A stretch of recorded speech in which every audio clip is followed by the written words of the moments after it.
kí wa kú dédé àkókò yìí bákan náà. Gẹ́gẹ́ bí ìṣe wa tún padà ní ọ̀sẹ̀ yìí láti rán wa létí ìtorúkọ Olúwa jẹ́. Ààbò yìí gbọ́dọ̀ dájú, ààbò yìí gbọ́dọ̀ ṣẹlẹ̀ torí à ń gbé ayé tí gbogbo rẹ̀ ń mì tó dàbí ẹni pé gbogbo ẹ̀ fẹ́ jálura wọn. Hílàhílo ọkàn yóò balẹ̀ lórí àlàáfíà, lórí ètò ìṣúná, lórí iṣẹ́, lórí ọjà, lórí oríṣiríṣi, kò wá síbi tó safe mọ́.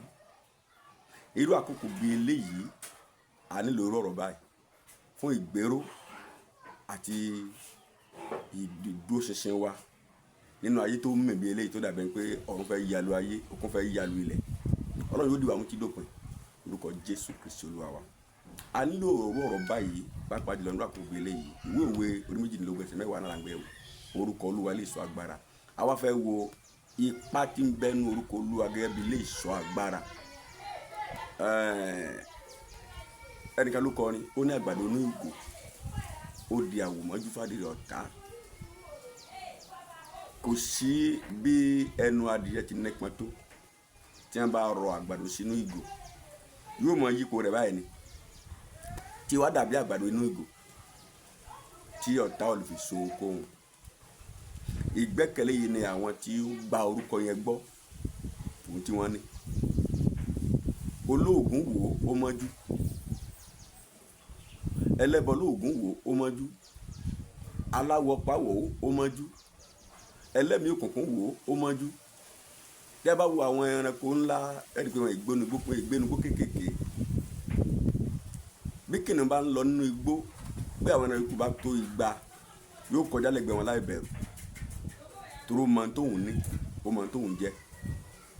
Ẹyẹ idì tó jẹ́ ọba láàrin àwọn ẹyẹ tó bá fẹ́ kọ́ ìtẹ́ rẹ̀ àbí ilé rẹ̀ lórí àpáta tó ga jù, ẹni tó máa débẹ̀ gan-an ní tó wá débẹ̀ gan-an ó gbọ́dọ̀ yéèyàn. Báyẹ̀ pé orí igi ni kò í sórí igi túẹ́túẹ́.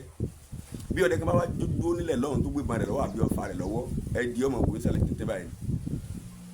Bí ti àwa ti jẹ́ nìyẹn. A sọ fún wa nípa ìwé Kólósì 3 ẹsẹ̀ 3 tó sọ fún wa wípé a ti kú a sì fi iyè wa pamọ́ nínú Kristi nínú rẹ̀. Sọ fún wa lọ́jọ́ yẹn pé kó tó di pé wọ́n lè pa ọmọ Ọlọ́run, kó tó di pé wọ́n lè pa olódodo, wọ́n á kọ́kọ́ mú Ọlọ́run kúrò, wọ́n á mú Jésù kúrò. Kó tó di pé ọ̀dà ìgbà tí wọ́n fẹ́ mú kóró ọsàn jáde, ẹ wo èpo tá a máa bó. Ọ̀dà ìgbà tí wọ́n fẹ́ jẹ àgbọn, ẹ wo èpo tá a máa bó bá a ti wà bí omi àgbọn nínú àgbọn. Ẹ rí pé omi àgbọn nínú àgbọn ó sì kí ọ kò lè dànù tí jẹ́ fi mú àgbọn kú, ẹ fi kó èpo rẹ̀. Bí ayé àwọn ọmọdé ti jẹ́ nìyẹn. Bí omi àgbọn nínú àgbọn. Bí o bẹ́ẹ̀ bá ti pa, ẹ rí pé omi ẹ tọ̀tọ̀ síbẹ̀. Bó bá tiẹ̀ ń mì gan-an nǹkan kan ò dààmú omi. Bí jì bá ń fẹ́ gbùgbùgbùgbàgbàgbà kò lè da omi nínú àgbọn nù. Bí ayé àwọn ọmọdé ti rí nìyẹn. Ààbò tó nípọn ju ti Bábélì lọ. Ààbò tó nípọn ju ti Jẹ́ríkò lọ. Nígbà táwọn ará Bábélì Jẹ́ríkò ló kàn àtàn kọ́ ilé ìṣọ́. Wọ́n ní ilé ìtọ́ra akọ́ yìí kò sí ẹni ọ̀n láyé àgbà tó lù. Olúwa gẹ́gẹ́ ò pé náà ní tí wọ́n fi ń kọ́ yìí kò sí tó lè pa, kò sí tó lè bàbá jẹ́. Àfi ká yà wọ́n lédè kí wọ́n kọ́ lákọ̀tì. Bí ààbò Ọlọ́run ti rí nìyẹn. Ṣùgbọ́n tí èèyàn bá gbé irú kẹ́bẹ̀ kalẹ̀ tí wọ́n rí pé kò sí ọ̀nà àbáyọ fún ẹnìkan nínú èèyàn bí wọn tó lè pa Ọlọ́run tó wá dá sí ń kọ́ wọn àlè kọ́ léyìn dàrọ̀ yìí o. Bí àwọn tó wà nínú Kristi bí wọ́n sì jẹ́ nìyẹn. tó nígbà tí a bá di olódodo nínú Ọlọ́run, ààbò wa nípọn. Bẹ́ẹ̀ gẹ́gẹ́ ni orúkọ Olúwa jẹ́ fún àwọn tí wọ́n gbàgbọ́, fún àwọn tí wọ́n gbẹ́kẹ̀lé. Báwo la sì lè gbádùn ipa orúkọ náà? Orúkọ láti ṣe wá lè jẹ́ ipa fún wa. Orúkọ ń jẹ́ ipa fún ni nítorí agbára tí mẹ́nu rẹ̀. Nígbà tí a bá wo àwọn níta lè ṣe láti mú orúkọ yẹn ó ṣiṣẹ́ fún wa. Oríṣiríṣi nǹkan ni Ọlọ́run ti fún wa nínú rẹ̀ nígbà tá a bá ti gbàgbọ́ tán. Àdúrà gbígbà ni o, ìṣọ́ òru ni o, nígbà tá a bá láǹfààní àti gbà abẹ́ mẹ́rin wọn lídìí wa sáàwẹ̀. Bíbélì kíkà pípàdé nínú ilé ìsìn, a gbọ́dọ̀ fìyẹn ṣeré, a gbọ́dọ̀ fìyẹn játa. Tá a bá wo nǹkan tí wọ́n ń pè ní wọ́n ń pè Ọlọ́run ní omnipotent omniscience omnipresent, yẹn ni pé ó ní gbogbo agbára lọ́wọ́, ó wà níbikíbi, ó sì mọ ohun gbogbo. Omnipotent gbogbo agbára, omniscience gbogbo nǹkan ló mọ̀, omnipresent ó wà níbi gbogbo. ẹ bá wo inú ìwé Jóòbù akọ́ńpa Sátánì tó lóun ní káàkiri ìwé Jóòbù ìwé Pétérù náà tó sọ fún Pétérù kìíní orí 5 ẹsẹ̀ 8 Sátánì ń múramúramù ń káàkiri kó wà níbi gbogbo lẹ́ẹ̀kan náà. Ọlọ́run nìkan ló lórúkọ yìí so tẹ́ bá tó wo inú ìwé Mátíù orí 12 ẹsẹ̀ 43 Mátíù 12:43 bẹ́ẹ̀ mẹ́ma jáde lára ẹnìkan ó ní ọmọ káàkiri so ẹ̀mí àìmọ́ ni o Sátánì ọba wọn gangan ni o wọn ò wà ní gbogbo lẹ́ẹ̀kan náà wọn ò mọ gbogbo lẹ́ẹ̀kan náà wọn ò dẹ̀ ní gbogbo agbára ẹ̀dá ni wọ́n Ọlọ́run la ò dá so torí pé wọ́n jẹ́ dá ipa tí agbára tí wọ́n ní ó ní límìtì orúkọ tí ò wà ní límìtì yẹn ni mo fi ń lọ wá wípé kí a ní ìbáṣepọ̀ pẹ̀lú rẹ̀ tó gún mọ́ ká sinmi lé ipá rẹ̀ ohun kejì nìyẹn. ẹ bá wo Sámúẹ́lì kìíní orí 2 ẹsẹ̀ 9 ọ̀rọ̀ Hánà lẹ́sẹ̀ 9 yẹn lórí 2 ẹsẹ̀ 9 ó ní nípa ipá ènìyàn kò sẹ́ni tó lè ṣe rere.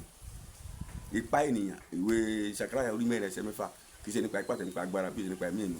Ipá ènìyàn fèlè èèyàn oògùn lọ́jọ́ kan ìpọ́njú níbi Yorùbá máa ń wí wọ́n lóògùn lọ́jọ́ kan ìpọ́njú oògùn ọlọ́ títí ewé tí wọ́n fi so oògùn bí ewé bá ti rú tuntun oògùn bàjẹ́ nìyẹn bí ó bàjẹ́ bẹ́ẹ̀ ni wọ́n ní pé kí wọ́n máa rí ní ọ̀sẹ̀ àwúre wọn kí wọ́n máa rí ní oògùn owó wọn kí wọ́n máa rí ní tẹ́fí ń tajà wọn kí wọ́n máa rí ní tẹ́fí gbé nǹkan kan rú nínú Kristi nǹkan tó lọ títí láéláé ni tó torí náà ipá ká má sinmi lé ipá ènìyàn bí ó ṣe pa Ọlọ́run kí a rí pé ìbáṣepọ̀ wa pẹ̀lú rẹ̀ gún mọ́ ká mọ̀ pé Ọlọ́run tó wà ní gbogbo tó mọ gbogbo tó sì lè ṣe gbogbo ni kò sì yí padà. Ìwé Málákì sọ fún wa ó ní Málákì orí 3 èmi ni Olúwa n kò yí padà ńlá kò sí pa ẹ̀yin ọmọ Jákọ́bù ẹ̀yin èmi ni Olúwa n kò yí padà ńlá sì pa ẹ̀yin ọmọ Jákọ́bù nígbà tí ó yí padà là sì pa wá nù níjọ́ tó bá yí padà báyìí àti pé kọjá lágbára mọ́ nìyẹn tó ó tó fún wa Jésù tó fún mi èmi ò wọ́ lọ́rùn àjèjì tó tó fún wọn náà ó tó fún gbogbo àwọn tó gbàgbọ́.